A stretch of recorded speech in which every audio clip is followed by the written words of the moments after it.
مرحبا رمضان یا رمضان یا رمضان یا رمضان مرحبا کریم یا رمضان الحمدللہ رب العالمین والصلاة والسلام علی سید المرسلین۔ ناظرین، پروگرام ہے رمضان کریم اور ہم اپنے نیکسٹ ایپیسوڈ کے ساتھ آپ کے سامنے حاضر ہیں۔ ہم آپ کو خوش آمدید کہتے ہیں۔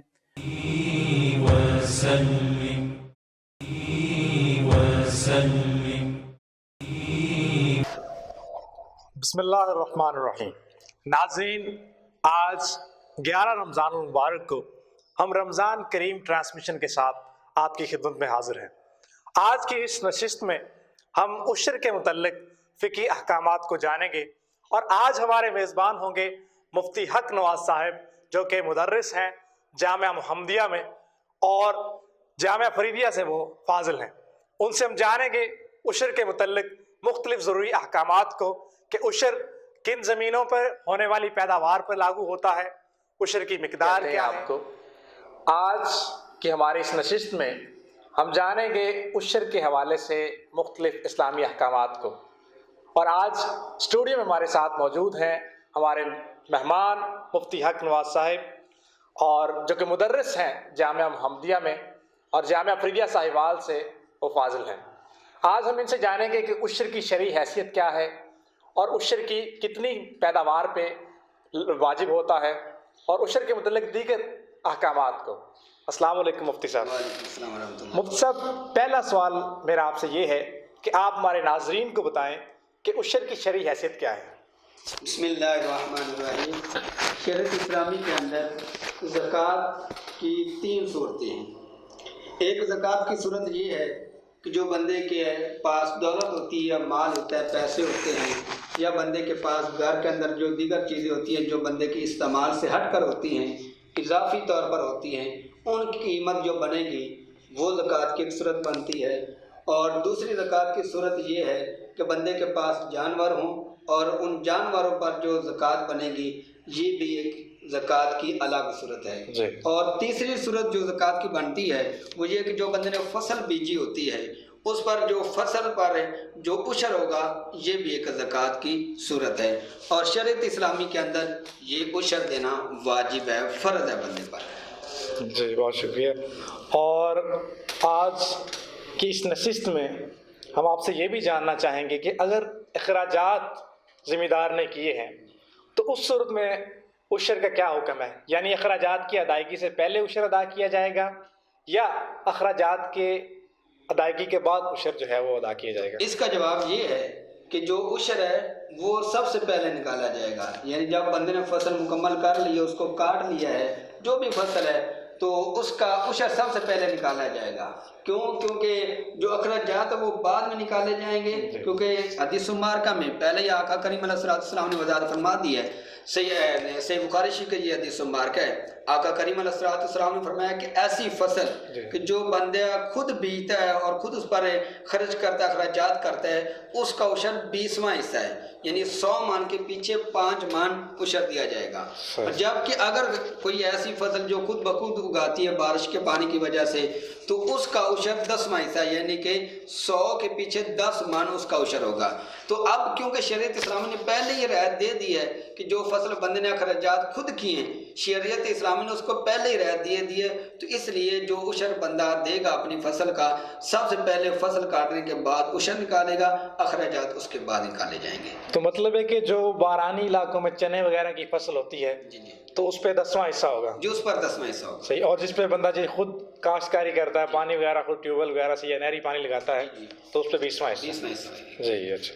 اور مقروض پر عشر لازم ہے یا نہیں، اس کے بارے میں کیا ہے؟ جی، یہ زکوٰۃ جو صورت ہے نا عشر، یہ عشر چاہے بندہ مقروض ہو یا مقروض نہ ہو، چاہے اس بندے نے قرضہ لے کر زمین لی اور اس میں فصل بیجی اور اس کو کاٹ لیا، ہر صورت میں اس بندے پر عشر لازم ہوگا۔ ایسا نہیں کہ قرضے کی صورت میں عشر معاف ہو جائے گا، ہر صورت میں عشر دینا لازم ہوگا۔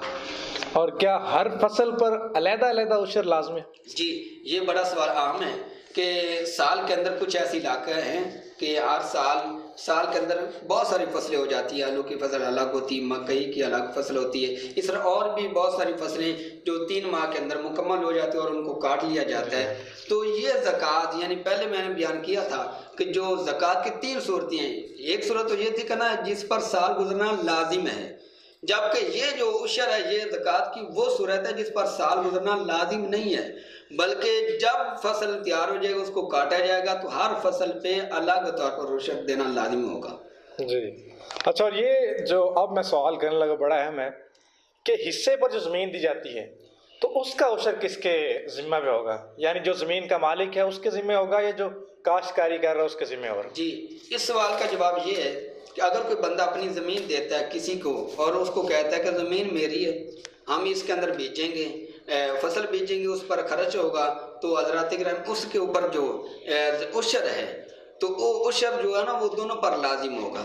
یعنی فصل جب کاٹ لی جائے گی تو وہ عشر تقسیم دے کر اس عشر کو تقسیم کیا جائے گا. مطلب ہے کہ اگر کوئی بندہ یہ دیتا اپنی زمین کہ میں نے آپ کو زمین دی ہے، اس میں فصل ہے، تو اب جب اس کو کاٹ لیا جائے گا 3 حصے میرے ہوں گے، مالک کہتے ہیں، اور 1 حصہ حصے دار کو کہتا ہے تیرا ہوگا.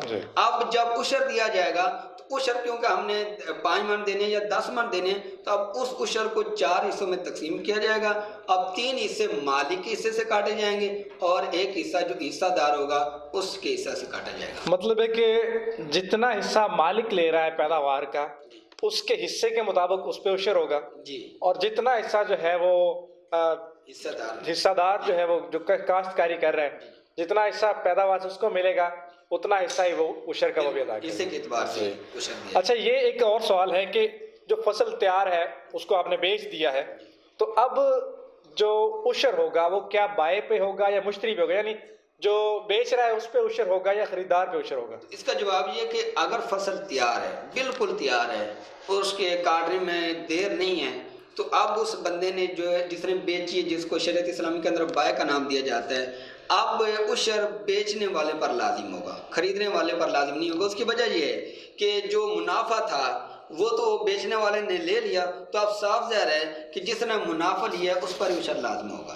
مطلب ہے کہ اگر جو تیار فصل کو بیچ رہے ہیں تو بائے پہ جو ہے اس پہ جو ہے منافع جی جی تو عشر ہوگا. جی، اس پر ہوگا، بیچنے والے پر نہیں. بیچنے والے پہ، کیونکہ اس نے چونکہ تیار فصل بیچ دی ہے، منافع سارا اسی نے کمایا ہے، تو عشر بھی اسی کے اوپر لاگو ہوگا.